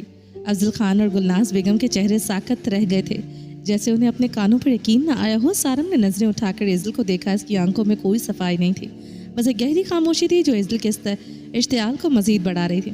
ایزل اب بالکل اس کے سامنے کھڑی تھی، اپنی کہی ہوئی بات کا اثر کا جائزہ لیتی ہوئی۔ اس کی نظریں سارم کے چہرے پر گڑی تھیں، وہ اسے اب ایک جواب کا انتظار تھا۔ سارم نے ماتھے پر ہاتھ پھیرتے ہوئے اپنی گھبراہٹ کو سنبھالا۔ اندر سے جیسے کچھ ٹوٹ رہا تھا، مگر چہرے پر وہی سختی تھی جو اس نے ڈھال کی طرح اوڑھ رکھی تھی۔ ایزل، تمہارا دماغ ٹھیک ہے؟ کیا بولے جا رہی ہو؟ اس نے بابا نے سختی سے کہا، مگر آواز میں کہیں ایک لرزش بھی تھی جو شاید وہ خود بھی محسوس نہیں کر پائے۔ میرا دماغ بالکل ٹھیک ہے۔ ایزل کی آنکھیں سرخ تھی، مگر آنسو نہیں تھے، جیسے رونے کی طاقت بھی جواب دے گئی ہو۔ ذرا آپ ان سے پوچھیں۔ اس کا اشارہ سارم کی جانب ہی تھا۔ سارم نے ایک لمحے کے لیے نظریں چرائیں۔ وہ ایک لمحہ بہت کچھ کہہ گیا تھا، شاید سارم کو پتا تھا کہ وہ کیا کہنے والی ہے۔ ایزل پلیز، میری ہمبل ریکویسٹ ہے کہ میرے معاملات سے دور رہو، اس نے خود پر قابو پاتے ہوئے کہا، مگر حلق میں جیسے کچھ اٹکا ہوا تھا۔ کیوں دور ہوں؟ ایزل کی آواز میں وہ دبا دبا درد اب پھٹنے لگا۔ مجھے آپ لوگ وکیل بن کر سمجھانے آ جاتے ہیں، اور جو کچھ آپ چوری چھپے کرتے رہیں اس کا کچھ بھی نہیں۔ کس لہجے میں بات کر رہی ہو ایزل؟ لحاظ سب بھول گئی ہو؟ گلناز نے غصے سے ٹوکا۔ اس کے ہاتھ دوپٹے کو بھینچے ہوئے تھے۔ جی ہاں، بھول گئی ہوں۔ ایزل کے لبوں پر ایک تلخ مسکراہٹ ابھری جو دیکھنے والے کو اندر سے ہلا دے۔ جب یہ اتنی بڑی بات چھپا سکتے ہیں تو مجھے بولنے سے کیوں روکا جا رہا ہے؟ یہ تو کبھی بتاتے بھی نہ میسنے ہیں سب کے سب۔ یہ تو آج ان کا لیپ ٹاپ استعمال کرتے ہوئے میں نے وہ تصویریں دیکھی، وہ تصویریں جو شاید میری شادی پر لی گئی تھیں۔ ان دونوں کے ساتھ ساتھ مسکراتے ہوئے اس کی آواز آخری الفاظ پر ذرا سی کانپی۔ Shut up ایزل۔ سارم یکدم کھڑا ہو گیا اور ان کی آنکھوں میں ایک عجیب طرح کی تکلیف تھی جسے وہ غصے کی چادر سے ڈھانپنے کی کوشش کر رہا تھا۔ فضول میں کوئی بھی تہمت مت لگانا، ایسا کچھ بھی نہیں ہے۔ چند ایک تصویریں ہیں جو شادی میں سب کے ساتھ لی گئی ہیں، ایسا کچھ بھی نہیں جس کے بل بوتے پر تم الزام لگاؤ۔ ایزل نے قدم آگے بڑھایا۔ اس کی نظریں سارم کی آنکھوں میں گڑی ہوئی تھیں۔ اچھا؟ اس کی آواز اب بالکل دھیمی ہو گئی تھی، اور اسی دھیمی آواز میں ایک عجیب سی کاٹ تھی۔ تو چلیں آپ کھائیں قسم کہ وہ نارمل شادی کی تصویریں ہیں، ان میں چھپے آپ کے جذبات نہیں ہیں، اور جو میں نے دیکھا وہ غلط ہے۔ دیں جواب مجھے۔ کمرے میں سناٹا تھا، سارم کے ہونٹ ہلے مگر آواز نہیں نکلی۔ وہ ایزل کو دیکھتا رہا اور ایزل اسے۔ وہ اس کی خاموشی سے وہ کہہ دیا جو الفاظ کبھی نہیں کہہ سکتے تھے۔ جواب دے ہی نہیں سکتے آپ۔ ایزل کے گلے میں کچھ بھر آیا تھا مگر اس نے نگل لیا۔ جھوٹ کبھی سچ نہیں بن سکتا۔ یہ آپ دونوں جو مل کر عشق کے خواب دیکھ رہے ہیں نا، میں وہ کبھی پورا نہیں ہونے دوں گی۔ مت بھولیں کہ جب میں اس سے خلا لے لوں گی تو وہ کبھی بھی اپنی بہن کا رشتہ آپ کو تو نہیں دیں گے۔ ایزل، گلناز کی آواز پھٹ سی گئی۔ وہ آگے بڑھی مگر ایزل کی زبان بند نہیں ہوئی۔ سارم حیران نظروں سے اسے دیکھ رہا تھا. اسے یقین ہی نہیں آ رہا تھا کہ ایزل اس سے اس لہجے میں بات کر رہی ہے. شاید ہم کچھ لوگوں سے احترام کی توقع کچھ زیادہ ہی باندھ دیتے ہیں اور پھر وہی توقع کانٹے کی طرح چپتی رہتی ہے. انسانوں سے بے سبب امیدیں وابستہ کرنا ہی دراصل اذیت کا باعث ہے، کیونکہ قصور محروم کرنے والے کا نہیں بلکہ ہماری اپنی توقعات کا المیہ ہوتا ہے. ایزل، میں نے ہمیشہ تمہیں سگی بہن مانا ہے، ہمیشہ، اور تم آج مجھے یہ سب سنا رہی ہو. افسوس ہے مجھے تمہاری سوچ پر. کچھ لمحے کے لیے ایزل کے چہرے پر ایک لہر گزری، جیسے کچھ پگھلنے لگا ہو، مگر پھر اس نے خود کو سمیٹ لیا اندر سے بہت سختی کے ساتھ. تو کیا چاہتے ہیں کہ آپ کی عشق اور محبت کی خاطر میں اس انسان کے ساتھ رہوں جس نے شادی تک مجھ سے اپنے باپ کے کہنے پر کی؟ اس کی آواز اب تھکی ہوئی تھی، وہ تھکاوٹ جو روح سے آتی ہے. اتنی بیوقوف نہیں ہوں میں. اس نے ایک لمبا سانس لیا. بیوقوف تو خیر میں ہوں. جب آپ میرے کمرے میں مجھے سمجھانے آئے تو میں نے خود سے پوچھنا شروع کر دیا. لگا سچ میں کچھ غلط کر رہی ہوں، مگر میں کتنی پاگل تھی. اس کی آنکھیں ایک لمحے کو چھلکنے کو ہوئی، مگر اس نے اوپر دیکھا، خود کو روکا. یہ نہیں سمجھ سکی کہ اس کے پیچھے آپ کا اپنا مفاد ہے. آپ کو اپنا راستہ صاف کروانا تھا، اور آپ اچھی طرح جانتے تھے کہ اگر میں اور یارم الگ ہوئے تو آپ کا عشق تو ادھورا رہ جائے گا. ایزل، کسی پر تہمت لگانا اور بغیر تحقیق کے زبان چلانا دانش مندی نہیں ہے، یہ سراسر جہالت ہے. سارم کو اپنے لہجے پر جتنا افسوس تھا، اس سے کہیں زیادہ اس بات کی شرمندگی تھی. یہ گفتگو ماموں اور مامی کے سامنے ہوئی. اس نے کچھ غلط نہیں کیا تھا. پھر بھی ایزل جس انداز سے اس کٹہرے میں کھڑا کر رہی تھی وہ اسے اپنی ہی نظروں میں گرانے کے لیے کافی تھا. انشا کے بارے میں وہ ہمیشہ سے محتاط تھا، اتنا کہ اس کے دامن پر کسی کی انگلی اٹھنے کا تصور بھی اسے اندر سے لرزا دیتا تھا. سارم کے سخت لہجے میں فضا میں ایک عجیب سی تلخی گھول دی تھی. ایزل کے ہونٹوں پر طنزیہ مسکراہٹ آئی، مگر آنکھوں میں چبھن صاف آیا تھی. واہ سارم بھائی، آپ تو وہی ہیں، آپ تو وہ ہیں ہی نہیں جو نظر آتے ہیں. اس نے ہلکے سے سر نفی میں ہلایا. ذرا سی بات پر اتنا غصہ، یہ تو بالکل کول والی بات نہیں ہوئی. لہجے کی کاٹ جان بوجھ کر تیز تھی. سارم، جو ہمیشہ اپنے تحمل کے لیے جانا جاتا تھا، آج اپنوں کے سامنے اس تماشے پر خود کو سنبھال نہ سکا. ایزل کا یہ طنز اس کا غصہ ٹھنڈا کرنے کے بجائے اندر کی بے چینی کو اور گہرا کر گیا تھا. اس نے تیکھی نظروں سے اسے دیکھا. میں بس یہ چاہتی ہوں کہ آپ یہ پارسائی کا لبادہ اتار پھینکیں، میرے والدین کے سامنے اپنا وہ اصل روپ لائیں جو آپ نے چھپا رکھا ہے، تاکہ انہیں بھی خبر ہو جسے وہ فرشتہ سمجھتے ہیں وہ محض ایک عام سا بندہ بشر ہے. اس کے لہجے کی کاٹ سارم کے وجود میں تیر کی طرح اتری تھی. وہ شخص جو ہمیشہ تحمل کی ڈھال اوڑے رکھتا تھا آج اپنوں کے سامنے تماشا بن گیا تھا. ایزل، چپ کر جاؤ. افضل خان نے آگے بڑھ کر اس کے کاندھے پر پکڑ کر جھنجھوڑا جیسے اسے ہوش میں لا رہے ہوں. وہ اپنے بابا کی جانب مڑی، مگر نظروں میں فرما برداری کی رمق تک نہ تھی. کیوں چپ کر جاؤں؟ آپ سوال ان سے کیوں نہیں کرتے جن کی عقل و ذہانت کو آپ نے ہمیشہ ہم دونوں بہن بھائیوں پر ترجیح دی ہے؟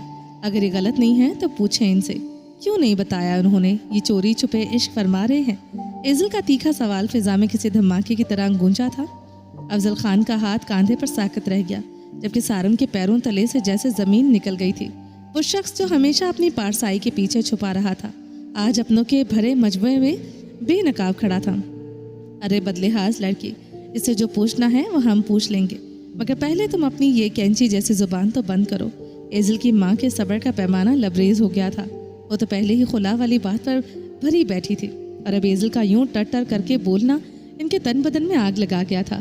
ان کے لہجے کی تمازت نے ایزل کو ایک پل کے لیے ساکت کر دیا تھا. اس کی آنکھوں میں لرزتی بغاوت اب بھی دم توڑنے کو تیار نہ تھی. سارم کسی مجرم کی طرح سر جھکائے کھڑا اپنی سماعتوں میں اترتے زہریلے جملوں کی اذیت سہ رہا تھا. بس آپ کو یہی آتا ہے مجھ پر چلانا، مجھے چپ کروانا. ایزل کی آواز کانپ رہی تھی، مگر اس میں سالوں کا دبا ہوا درد تھا. پوری زندگی یہی سنا ہے، ایزل چپ کر، ایزل چپ کر، ایزل بیوقوف ہے، ایزل پاگل ہے. اس کی آواز اچانک بلند ہو گئی. پتہ نہیں آپ میری سگی ماں ہے بھی یا نہیں. اگلے ہی لمحے ایک زوردار تھپڑ کے رخسار پر پڑا، قدم لڑکھڑائے اور وہ صوفے سے جا ٹکرائے. افضل خان اور سارم کا منہ حیرت سے کھل گیا. یہ کوئی نہیں چاہتا تھا مگر ہو چکا تھا. اتنی بڑی ہو گئی ہو کہ ماں پر سوال اٹھاؤ گی؟ گلناز بیگم کا پورا وجود غصے سے کانپ رہا تھا. پوری زندگی تمہاری پھوپھی نے جینا حرام کیے رکھا، اب تم نے وہی راہ پکڑ لی ہے. مجھے جھنجھوڑے جا رہی تھی کہ سارم نے آگے بڑھ کر مامی کا ہاتھ تھام لیا. مامی جان بس کر دیں. اس کی آواز میں التجا تھی. وہ غلط بول رہی ہیں، مگر آپ تو سمجھدار ہیں، چھوڑ دیں اسے. زبردستی انہیں پیچھے ہٹایا. ایزل ابھی بھی غصے اور تذلیل کی آگ میں جل رہی تھی. اس نے نفرت بھری نظروں سے سارم کو دیکھا اور انگلی اٹھائی. آپ دور رہیں مجھ سے. वही गुस्सा जो थप्पड़ बनकर इसके रुखसार पर पड़ा था अब इसकी आंखों से शोला बनकर बरस रहा था। आप मारे मुझे, रुक क्यों गई हैं? एजल ने तड़प कर अपना सुलगता रुखसार माँ के सामने कर दिया। इसकी आंखों में उभरता लावा गुलनाज बेगम के जिगर को झुलसा रहा था। अब जो चाहे कर ले, मेरा फैसला नहीं बदलेगा। गुलनाज बेगम जो चंद लम्हे पहले गुस्से के तूफान में थी, अब साकत खड़ी अपनी बेटी के रुखसार पर उंगलियों के निशान देख रही थी। इनका हाथ लर्जा, वो बेख्तियार आगे बढ़ी, मगर एजल ने नफरत से कंधा चटक दिया। ममता और गुस्से की कशमकश में वो कुछ ना कह सकी।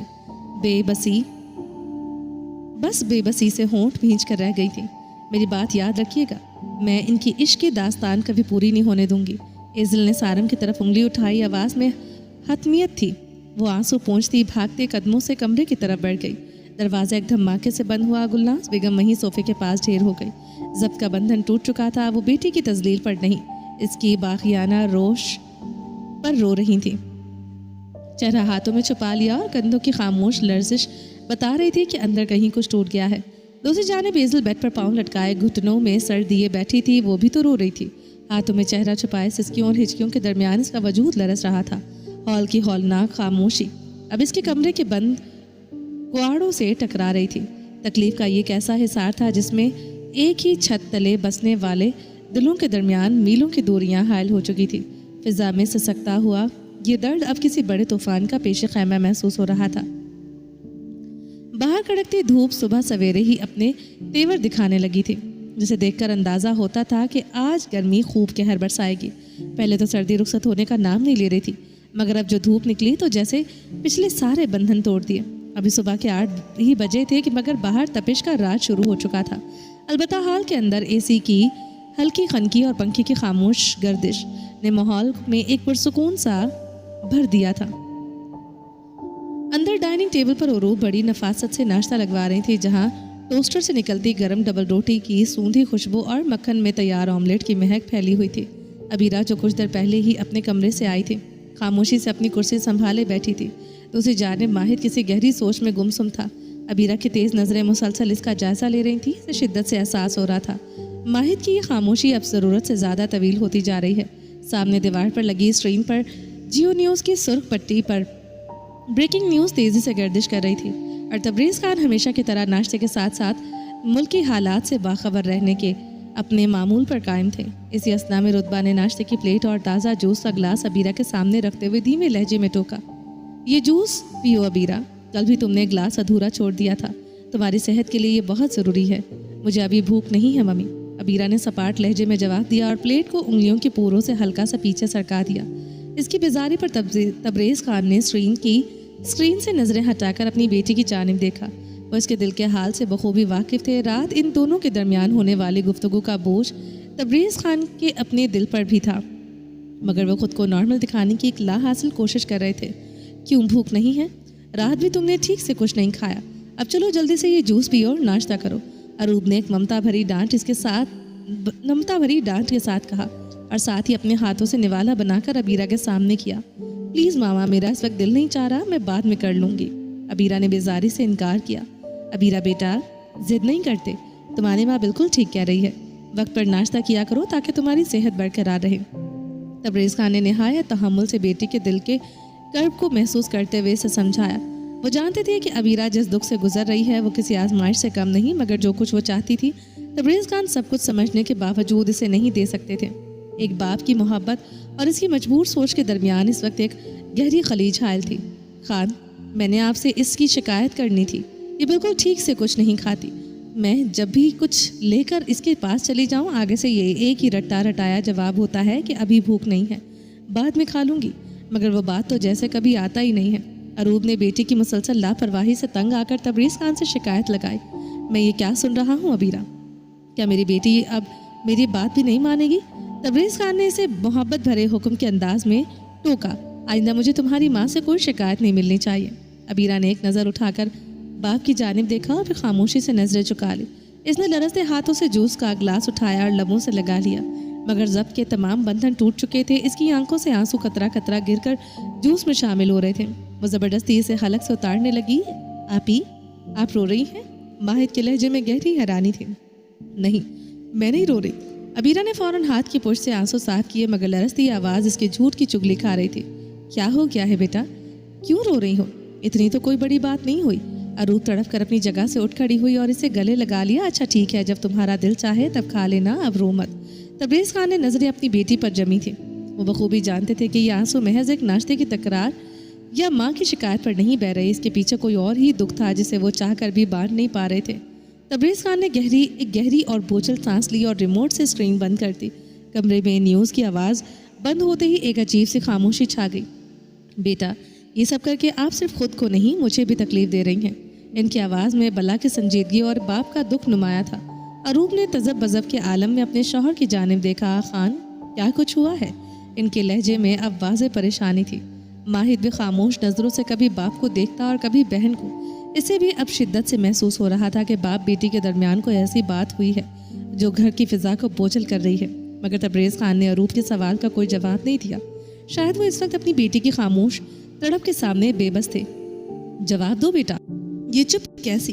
तबरेज़ खान ने मेज़ पर दोनों हाथ रखे और उंगलियां एक दूसरे में बेबस करते हुए अपनी तमाम तर तवज्जो अबीरा के चेहरे पर मरकूज कर दी। तुम इस तरह खुद को अजियत देकर मुझे दुख पहुंचा रही हो। क्या मैं ये समझ लूं कि अब मेरी बेटी को अपने बाबा के फैसलों पर वो मान नहीं रहा?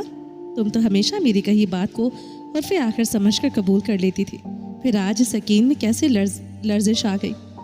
नहीं बाबा, ऐसी कोई बात नहीं है, बस मेरा जी नहीं चाह रहा था इसीलिए। अबीरा ने हिचकियों को हलक में रोकना चाहा, मगर बेख्तियार बहते आंसू इसके बस में ना थे। वो अपने बाबा का मान टूटने नहीं देना चाहती थी, इसलिए खुद को नॉर्मल दिखाने की एक लाहासिल और नाकाम कोशिश कर रही थी। मगर इसका लरसता लहजा और भीगी पलकें दुखाई दे रही थी कि वो अंदर से किरची किरची हो चुकी है।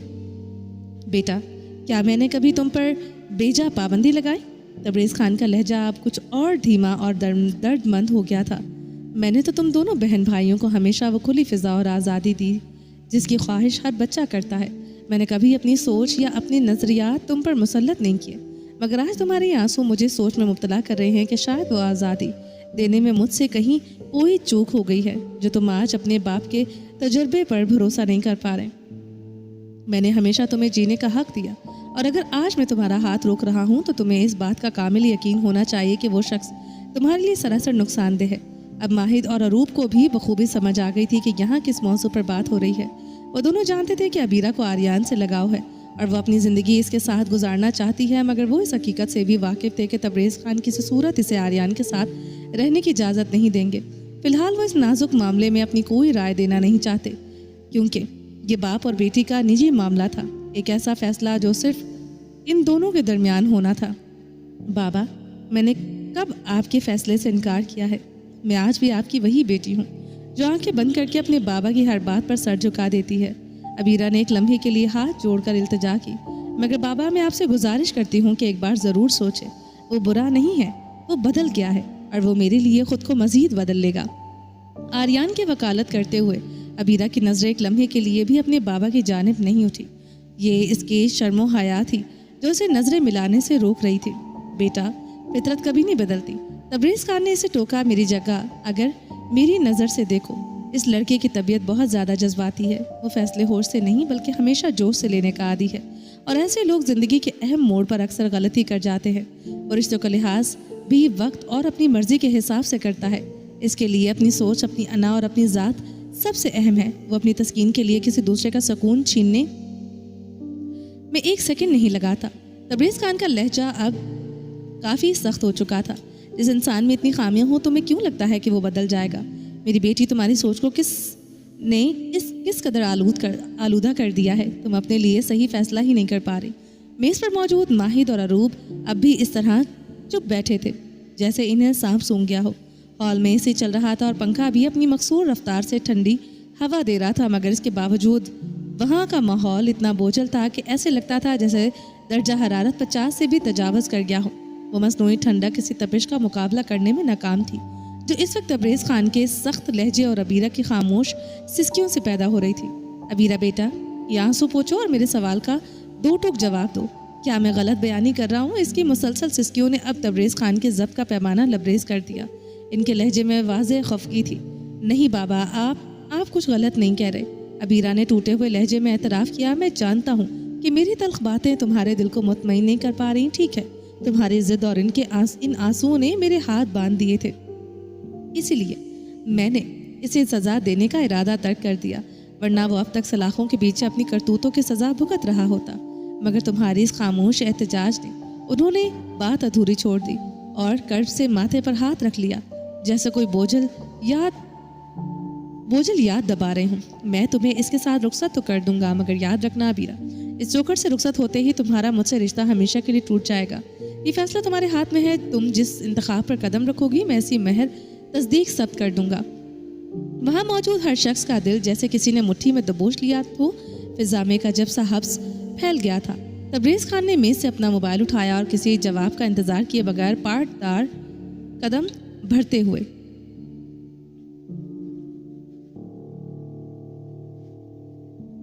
बाहर निकल गए। इनके असाब पर छाई झुंझलाहट का यह आलम था कि वो आज वो रिवायती अल्लाह हाफिज़ कहना भी भूल गए थे। इनके जाने के बाद पीछे जैसे एक लर्जा ख़ेज़ खामोशी के यहाँ दरो दीवार से चिमट गई थी, जहाँ अब सिर्फ अबीरा की सिसकियों की सदाएं बाज़गर सुनाई दे रही थी और आर्यान के लिए इसकी बहन का सिसक कर रोना माहिद को नागवार गुजर रहा था। इसके लहजे में कड़वाहट घुलाई थी। आपी, इस शख्स के लिए अब आप बाबा से उलझ रही हैं, इसके लिए जिसने आपके माथे पर कलंक का वो टीका लगाया, जिसकी चुभन ताहयात रहेगी। आपकी डिग्री, आपका रोशन मुस्तकबिल, इस सब की अना की भेंट चढ़ गए और आप हैं कि अब भी इसके गुनाहों पर पर्दा डाल रही हैं। माहिद ने दांत को छुचाए, इसकी मुठ्ठियां भिजकर रह गई थी। वो अदब के दायरे में तो था, मगर इसकी आंखों की सुर्खी बताती थी कि वो अंदर से कितना जख्मी है। दूसरी जाने वो रूप साकत बैठी थी, इनके चेहरे की लकीरों पर बला का कर्ब और वहशत नाच रही थी। माहिद, वो बुरा नहीं है, इससे गलती हो गई है, मगर से नदामत है, वो मेरे लिए खुद को बदल देगा। अबीरा के लहजे में इल्तिजा ही इल्तिजा थी। अगर इतना कुछ गंवाने के बाद भी आपकी आंखों पर यकीन की पट्टी बंधी है तो ठीक है, बाबा से टकराती रहें, मगर ये जहन में नक्श कर लें कि आर्यान को पाने की कीमत बाबा को खोना है, इसका साथ यानी इसके इस घर से हमेशा की दूरी। माहिद ने मेज़ पर दोनों हाथ टिकाकर अपना रुख अबीरा की तरफ झुकाया। इसकी नज़रें अबीरा के चेहरे में पैवस थी। आपको शायद नहीं पता, आपके जाने के बाद जब बाबा को इल्म हुआ कि वो अफजल खान का बेटा है, तब उन्होंने आपकी रुसवाई छुपाने के लिए इसी का साथ आपका घर बसाने की ठानी थी। और अब वो अगर इसी शख्स के खिलाफ दीवार बन गए हैं तो यकीनन वो इसके अंदर का वो जहर देख चुके हैं जो आपकी आंखों को नजर नहीं आ रहा। आप तो जानती है बाबा के फैसले कभी जज्बाती नहीं होते।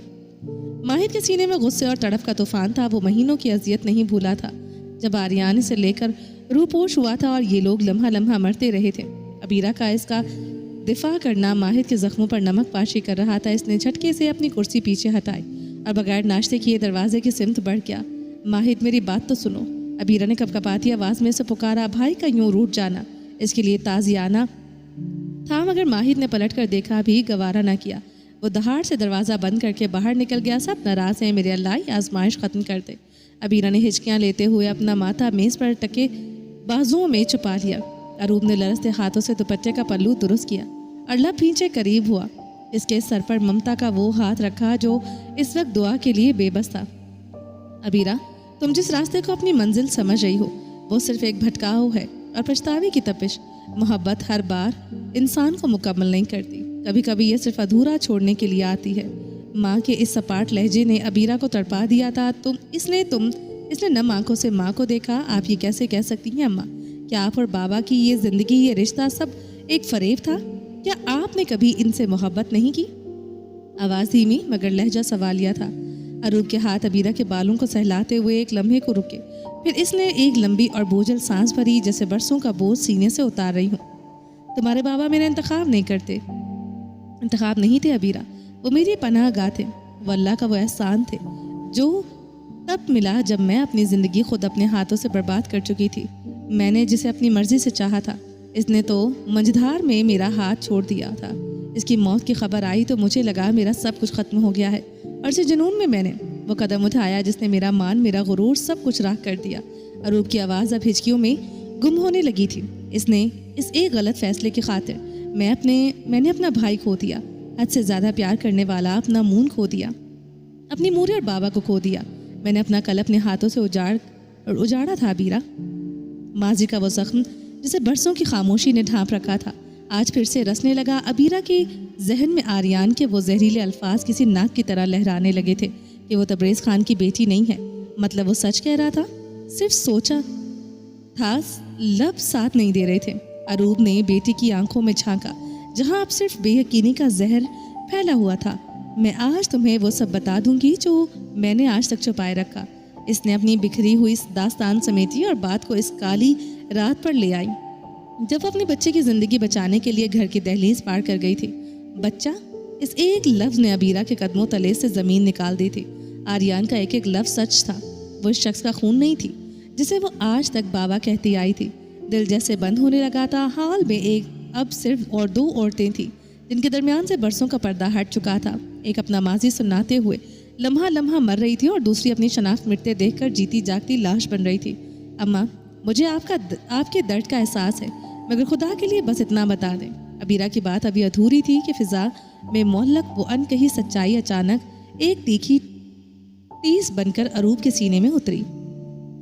वो कर्ब की शिद्दत से दोहरी होती चली गई, जैसे माजी की किसी मिट्टी तले दबे नासूर ने दुहाइयों बाद फिर से सर उभारा हो। वो जख्म नहीं जिन्हें अरूब ने खामोशी की तहों में छुपा रखा था, आज सच की दस्तक पर लहू लहान हो गए थे। कहते हैं माजी के जख्म अगर फिर भी जाएं तो इनकी टीसें कभी भी जानलेवा साबित होती हैं।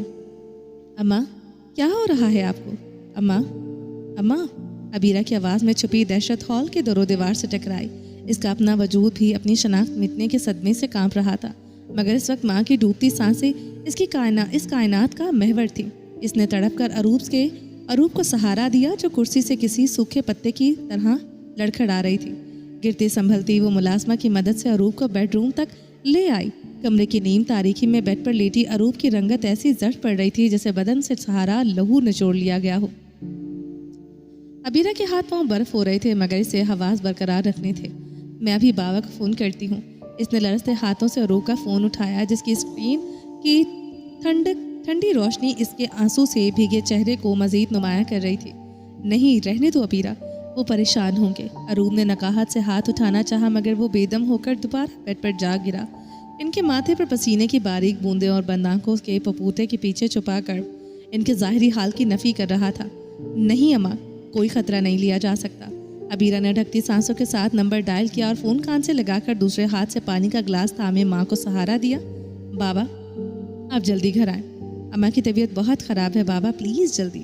दूसरी तरफ तबरेज़ खान की तो जैसे रूह मिट्टी में आ गई। मैं बस पहुंच रहा हूँ, हौसला रखो अबीरा, मैं डॉक्टर को कॉल कर रहा हूँ, तुम माहिद को बताओ। तबरेज़ खान की आवाज़ में अब वो एतमाद कहीं मफकूद हो था जो हमेशा इनकी पहचान रहा था। वहाँ सिर्फ घबराहट थी। क्यों परेशान किया इन्हें? मैं ठीक हूँ, बस एकदम से बोझ सा महसूस हुआ था। अरूब ने बोझल पलकें झपकाई, मगर इनकी आवाज़ की लर्जिश कुछ और ही कह रही थी। अब आप कुछ नहीं बोलेंगे, बस खामोशी से लेटी रहें। अबीरा ने सख्ती मगर भीगी आवाज़ में इन्हें टोका और कंबल इनके गिर्द दुरुस्त किया। अरूब ने आंखें मूंद ली। दर्द की वो लहर अब धीमी पड़ रही थी, मगर कमरे में फैला वो हफ्स और घुटी घुटी से खामोशी बता रही थी कि ये सुकून जैसे किसी बड़े तूफान का पेश ख़ैमा है। बाहर कड़कती धूप अब भी कहर बरसा रही थी, मगर इस ठंडे कमरे में आज सच्चाई की तपिश हर चीज़ को झुलसा देने के लिए काफ़ी थी। माहिर डॉक्टर के हमरा जब घर में दाखिल हुआ तो दरो दीवार से एक अजीब सी घुटन लिपटी हुई थी। डॉक्टर ने बेड के करीब बैठकर निहायत पेशावराना खामोशी से अपना काम शुरू किया था। अरूब अब काफ़ी हद तक संभाल चुकी थी, मगर इसकी बंद आंखों के पपोटे अब भी किसी अंदरूनी कर्ब का पता दे रहे थे। डॉक्टर ने स्टेथोस्कोप अरूब के सीने पर रखा, कुछ देर धड़कनों के उतार चढ़ाव को महसूस किया और फिर ब्लड प्रेशर चेक करते हुए माथे पर उभरी सोच की लकीरों को पढ़ने की कोशिश की। फारिग होकर उन्होंने चश्मा दुरुस्त किया और धीमे लहजे में गोया हुए, देखिए, बज़ाहिर तो ये दिल की धड़कन का अचानक बिगड़ना मालूम होता है, जिसे हम एक्यूट स्ट्रेस रिस्पॉन्स कहते हैं। इंसानी जिस्म भी एक हद तक बोझ बर्दाश्त कर सकता है। इनको आराम की ज़रूरत है। स्ट्रेस इनके लिए ख़तरनाक साबित हो सकता है। मैंने सुकून आवर दवा दे दी हैं, लेकिन मेरी मुखलिसाना राय है कि इनके कुछ कार्डियो टेस्ट करवाए जाएं। हमें ये देखना होगा कि ये दर्द सिर्फ आर्जी घबराहट है या दिल के पट्टों पर किसी मुस्तकिल बोझ का पेश खैमा है। फिलहाल इन्हें हर किस्म की बहस या सदमे से दूर रखें। इनका वजूद इस वक्त बहुत हसास हो रहा है। डॉक्टर अभी नुस्खा माहिर को थमा दिया। डॉक्टर इजाज़त लेते हुए रुखसत हो चुके थे। अभी मुश्किल से वो गेट तक ही पहुंचे होंगे कि बाहर गाड़ी के टायरों की खड़च सुनाई दी और चंद ही लम्हों बाद कमरे का दरवाज़ा एकदम से खुला।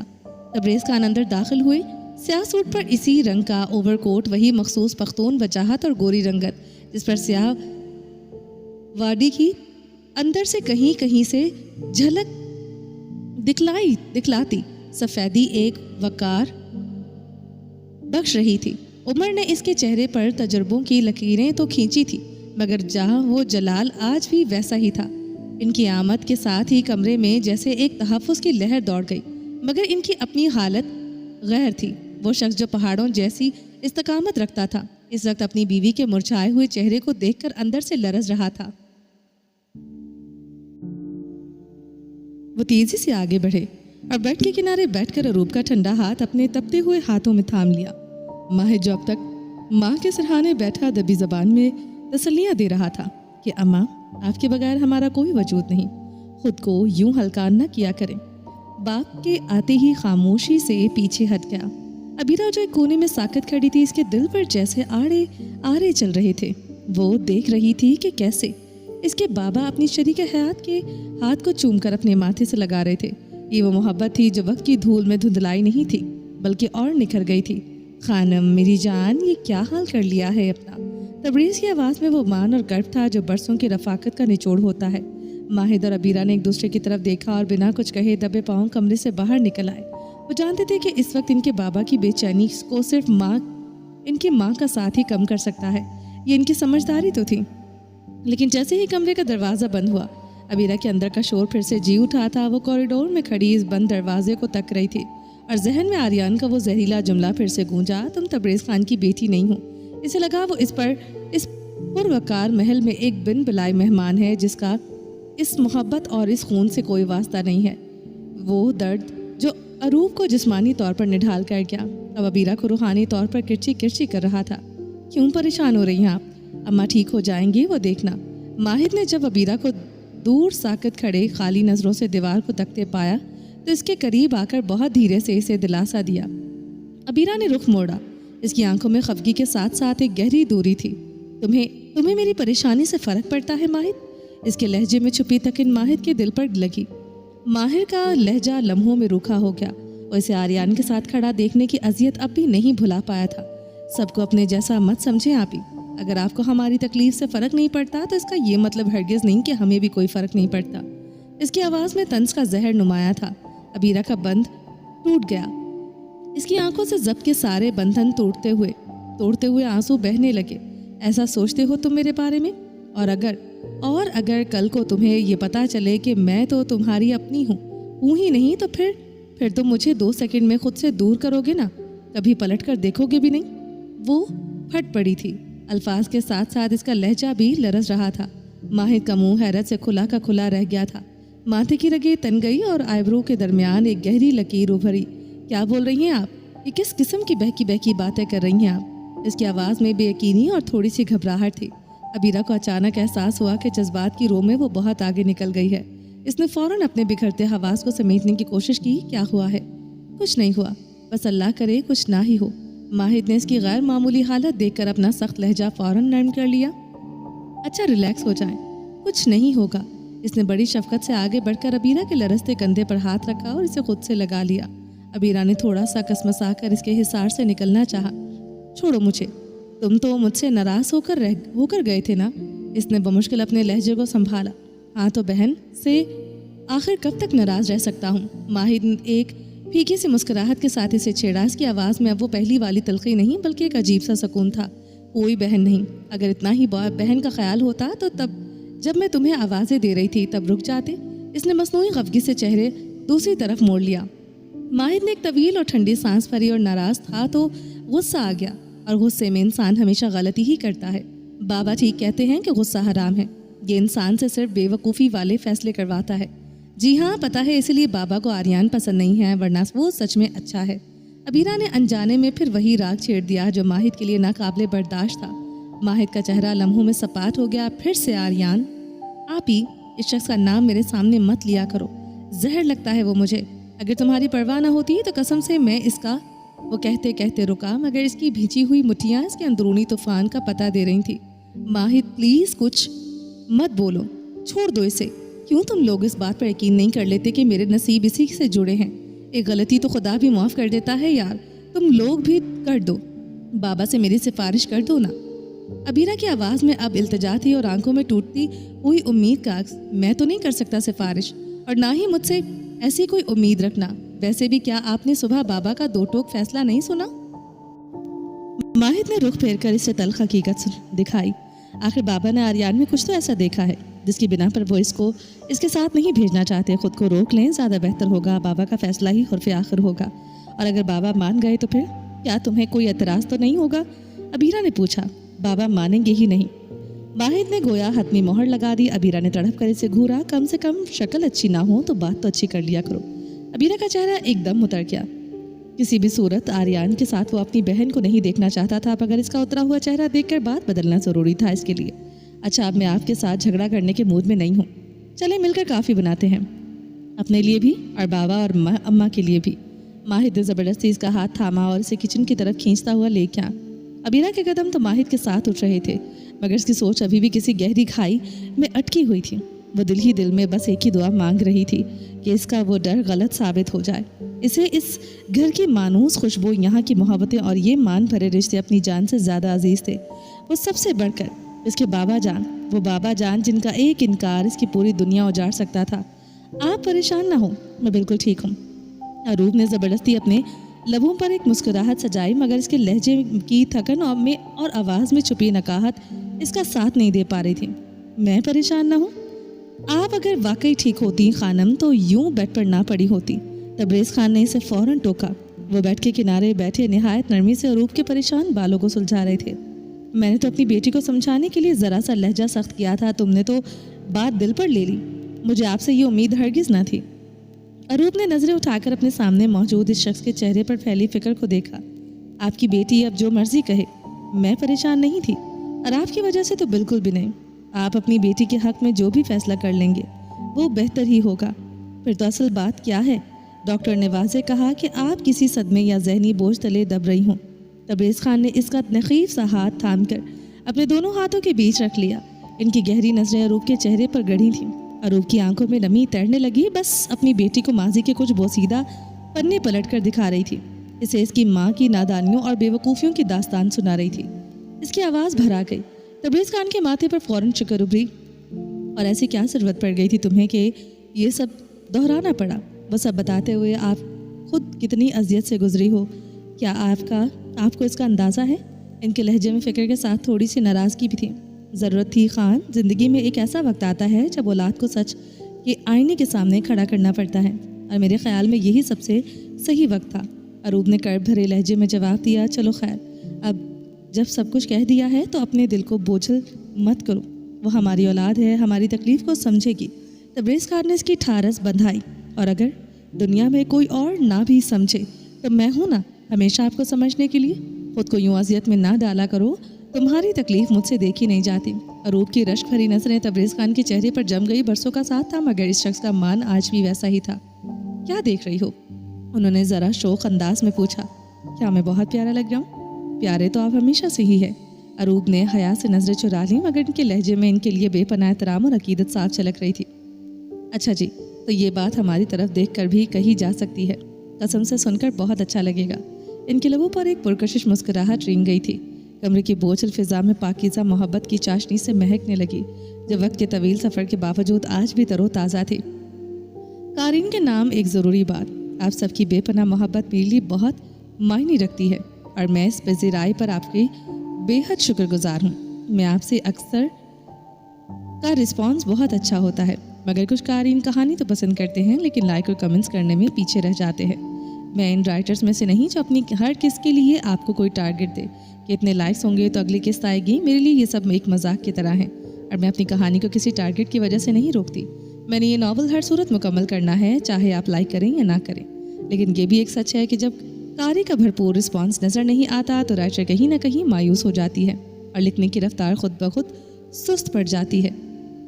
आजकल एक अजीब सा ट्रेंड चल पड़ा है कि यूट्यूब पर सिर्फ बोल्ड कंटेंट्स ही मिलता है, जबकि ऐसा बिल्कुल नहीं है। यहाँ पर आपको बहुत अच्छी तहरीर लिखने वाली राइटर्स भी मिलेंगी जो आपको बेहतरीन कहानियाँ लिख कर दे रही हैं, मगर आप लोगों का रिस्पॉन्स अच्छा ना होने की वजह से वो छोड़ देती हैं।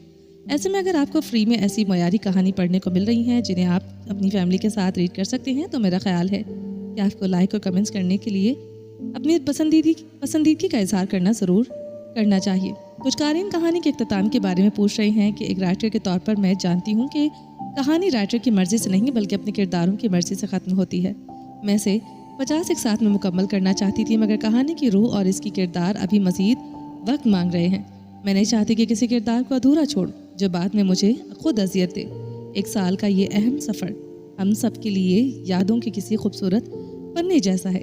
اس خوبصورتی کے ختم کرنے میں میرا ساتھ دیں اور اپنی رائے کا اظہار ضرور دیا کریں تاکہ مجھے پتہ چلے کہ آپ کہانی کے کس موڑ پر کیا محسوس کر رہے ہیں۔ دعا میں یاد رکھیے گا، آپ کی رائٹر۔